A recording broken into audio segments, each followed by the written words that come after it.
Je suis ravi d'être là parmi vous ce matin et j'ai le douloureux privilège de vous présenter comment j'accompagne mes clients dans leur transformation digitale. D'abord, je vais essayer de vous choquer sur ce premier slide. Il y a un terrible paradoxe. Les entreprises bancaires mondiales dépensent aujourd'hui un peu plus de 110 milliards dans leur SI. A contrario de ça, on constate que 25% des clients des banques, et ça c'est une étude qu'on a réalisée avec NextFronten au début de l'année, fin de l'année dernière, annoncent, souhaitent changer d'établissement bancaire principal dans les 12 à 18 mois qui arrivent. Alors on a essayé de fouiller dans cette étude quels étaient les éléments qui nous permettaient de comprendre ce phénomène. Alors ça a été assez clairement annoncé pendant la table ronde de ce matin. On a parlé de transparence des différentes actions, de visibilité, de suivi, de pilotage. On a parlé de délai de traitement et on a parlé des GAFA qui nous disaient, qui nous ont habitués à avoir tout de suite maintenant. Puis on a parlé des tâches répétitives qu'on demande aux clients. À ce titre-là, je vais vous raconter ma vie. Je dînais le week-end dernier avec mon fils, un jeune actif, qui m'a dit « Papa, j'ai changé de banque ». Il a changé de banque, pourquoi ? Parce que mon banquier lui avait demandé, avait eu l'outrecuidance de lui demander de renvoyer un document par courrier. Alors, les enveloppes, il les achète par Amazon, par paquet de 500, donc la 5e génération pourra encore les utiliser. Et les timbres-poste, le seul endroit où il peut en trouver, c'est dans le sac à main de sa mère, qui malheureusement n'était pas là ce jour-là. Au-delà de la boutade, je pense qu'il y a des vrais enjeux, non seulement pour les banques classiques, traditionnelles, qui font d'énormes efforts de ce côté-là, mais aussi sur les néobanques. Et c'est assez amusant. Donc si on revient sur ces éléments-là, et quand on regarde la génération, alors je ne sais pas si c'est Z, Y, ou... eux, ils annoncent qu'ils vont changer de banque, non pas à 25%, mais à près de 40%. Alors, ils n'ont pas un monoprojet, ils n'ont pas encore investi dans de l'immobilier, ils n'ont pas encore de relations privilégiées avec leurs conseillers, et je pense que ça sera aussi important dans le futur. Maintenant, on regarde le back-office, et on l'a vu ce matin aussi, je crois que c'est la personne de Crédit Agricole qui disait le SI, il est hyper important parce que j'ai des tas de choses à faire. Quand on écoute Sab tout à l'heure, il nous dit on a une vraie valeur ajoutée sur la transaction, sur le flux, sur les processus industriels. En face de ça, on a le front, et tout le monde développe un front de plus en plus beau. Alors, front, j'inclus l'application mobile et tous ces éléments-là. Et on sait combien c'est difficile d'avoir un joli front. Si on regarde l'étude qui vient de paraître, le digital rating pour les banques qui a dû sortir quelque part au 30 janvier, qui annonce que finalement, quand on regarde les banques, elles sont plus des digital suiveuses que leaders. Seules quelques grandes banques s'en sortent sur ce rating et les néobanques également. Ce qu'on a oublié là-dedans, ce sont les processus opérationnels. C'est dommage, les processus opérationnels, parce que c'est là qu'on crée la valeur, c'est là qu'on crée l'image, c'est là qu'on crée la relation. Je me suis amusé à décortiquer les processus opérationnels assez classiques dans le monde du dossier client au sens large, qu'il soit banquier, assureur ou mutualiste.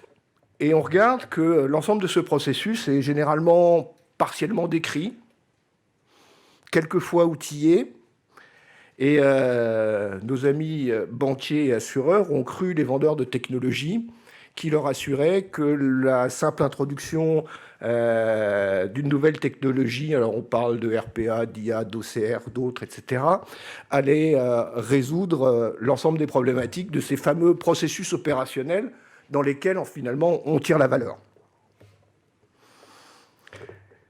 Ce n'est pas ma conviction. Je crois que la conviction de dire traiter le processus en automatisant les tâches, finalement, c'est mettre presque un cautère sur une jambe de bois. Alors, je suis un peu provocateur en disant ça. Ça rend énormément de services. Mais nos banquiers, ce matin, disaient l'humain est hyper important dans leur relation. et il faut remettre le collaborateur au centre de la relation avec son client. Et il faut lui donner la possibilité de faire ça. Donc, au-delà d'adresser le processus par une somme des tâches individuelles, je crois que la conviction qu'il faut avoir aujourd'hui, c'est qu'il faut repenser son processus. Non pas en termes de technologie, mais en termes d'efficacité. Parce que quand on regarde, et toutes les interventions de ce matin le montrent, on traite tous les jours de plus en plus de données, quelle qu'en soit leur forme, leur nature, leur valeur. Et je pense qu'on peut tous dire aujourd'hui qu'il n'y a pas de digital sans data. Au-delà de ça, et l'introduction des marketplaces en est un exemple, mais aussi les réseaux de distribution complexes avec des mandataires, avec des partenaires de crédit, avec des réseaux de distribution physiques ou virtuels. Dans l'ensemble de la relation qu'on peut avoir avec son client bancaire, les interactions sont de plus en plus nombreuses. Et quand on dit client bancaire, c'est moi, mon courtier, ma marketplace, ma banque, et éventuellement un autre service, et tout ça doit être agrégé, disponible et efficace. Dernier point sur lequel je souhaitais insister aussi, c'est des problématiques de fraude qui sont clairement énoncées toujours aujourd'hui. Des chiffres de la presse montrent aujourd'hui que sur les 8 méthodes de fraude les plus couramment utilisées, au moins 5 sont portées par les documents. Et quand on parle de processus et de fraude, le document est donc quelque chose d'un pilier de ces éléments-là, et qu'il est fondamental de pouvoir adresser ces problématiques au plus tôt dans le processus, de façon à éviter tout risque de fraude majeure. Donc, si je dois me résumer aujourd'hui, capture de l'information dans sa globalité, quelle qu'en soit sa forme, sa format, automatisation du processus, qui ne va pas en opposition à l'industrialisation. On est sur deux logiques différentes. On est dans le cadre de l'industrialisation dans une logique de flux, et dans le cadre de l'automatisation, on est dans une logique de décision, d'arbitrage, pour finalement accorder, pas accorder les éléments à nos clients. Et évidemment, la détection de risque ou la détection de fraude, qui est aujourd'hui absolument nécessaire. Alors, on cherche à accélérer quel type de processus ? L'ensemble des processus d'ouverture de compte, de KYC au sens large, de souscription, de liquidation de prestations, retraite, assurance. Au-delà de ça, je voulais vous parler de ce qu'on a réussi à faire avec le Crédit Agricole Leasing and Factoring, qui avait un vrai défi. Un défi qui lui était imposé par la maison mère, d'augmenter le nombre de dossiers traités tous les ans pour augmenter son volume d'affaires et gagner en part de marché à travers le réseau. Raccourcir les délais, parce que les caisses régionales, elles, sont demandeuses d'avoir tout de suite maintenant pour financer la camionnette de l'artisan du coin. Et puis, des problématiques de ressources humaines, en termes de volumétrie, en termes de savoir-faire. On a réussi à mettre en place avec eux une automatisation du processus de leasing, avec un taux d'automatisation des dossiers à faible valeur à plus de 80%, avec des processus de relance automatique, pour concentrer l'ensemble de l'effectif de middle et de back-office sur les questions de dossiers à risque ou dossiers compliqués ou à forte valeur. On a gagné quoi en ça ? On a divisé le temps de traitement, on est passé de 7 jours à moins de 3 jours, temps postal compté. On a gagné en efficacité, on a gagné en part de marché et on a tenu les objectifs RH qui étaient sous-jacents. Donc finalement, dans une dynamique de refonte globale du processus et d'industrialisation de ce processus ou d'automatisation de ce processus, on a réussi à venir servir un joli projet d'entreprise. Deuxième exemple, on change de milieu, on est dans le monde de la mutuelle et de la vie. où là, M. Poisblanc avait deux objectifs. Un objectif de conquête de marché sur la souscription. Et sa souscription était, j'allais dire, riche et compliquée, et demandait une somme d'intervention par dossier absolument catastrophique, si on doit l'utiliser de cette façon-là. Et deuxième point, d'objectif de rentabilité sur des processus répétitifs que sont la souscription, la vie du contrat, les financements, et puis évidemment sur de l'assurance vie, sur le processus sinistre avec un accompagnement un peu particulier. L'objectif était donc de lui permettre de gagner de l'ETP et de l'efficacité opérationnelle, et les chiffres parlent d'eux-mêmes, puisqu'ils nous annoncent de façon très claire que tout point d'automatisation gagné était un ETP en moins dans sa structure, ce qui lui a permis d'augmenter son volume d'activité en réduisant son back-office. Donc deux expériences, et on pourrait en détailler d'autres dans le monde bancaire.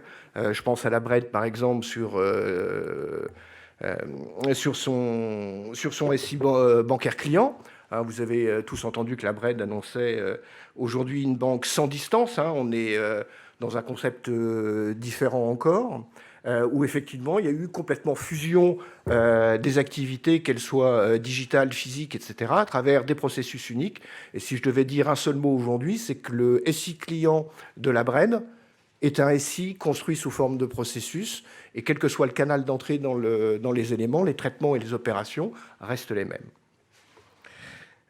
Et pour réaliser tout ça, ITsoft a construit une plateforme globale unique d'automatisation de processus qui, vous le revoyez, si vous avez un peu de mémoire, reprennent les trois grands piliers qu'on a énoncés tout à l'heure. Un pilier de capture documentaire, un pilier d'instruction de processus et de détection de risque, sans oublier évidemment toute la partie pilotage, orchestration et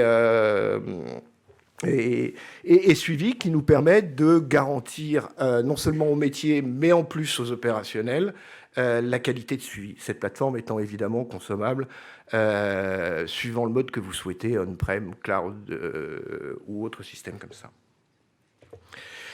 ITsoft, si je devais me présenter en un seul slide, éditeur de logiciels depuis un peu plus de 30 ans aujourd'hui, 650 clients actifs dans le monde. On traite aujourd'hui pour nos clients, et c'est une grande fierté, plus d'1 milliard de documents tous les ans. Et grosse activité d'ITsoft, c'est notre capacité à investir en recherche et développement pour offrir à nos clients la plateforme la plus efficace, performante et intégrant toutes les technologies actuelles. Il me reste encore 1 minute si vous avez une question ou deux. Sinon,